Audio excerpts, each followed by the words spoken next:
দেবের একের পর এক পপুলার ছবির মাঝেই রুক্মিণীর জীবনে এলো নতুন সাফল্য।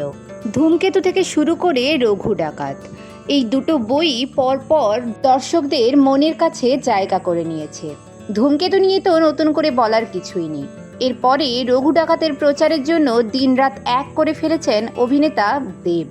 এরই মাঝে রুক্মিণী অভিনীত বিনোদিনী সিনেমাটি একটি বড় অ্যাওয়ার্ড পেয়েছে।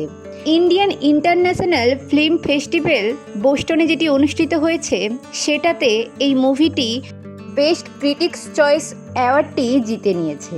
এটা সত্যিই গর্বের একটি বিষয়। রুক্মিণীর জীবনে এই সাফল্যতে রুক্মিণীর সাথে সাথে প্রত্যেকটি অনুরাগী খুশি হয়েছেন।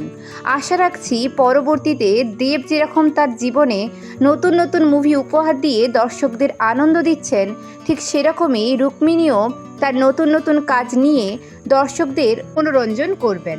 বিনোদিনী মুভিটিতে রুক্মিণীর অভিনয় দুর্দান্ত ছিল, তাই এই অ্যাওয়ার্ডটি সম্ভব হয়েছে।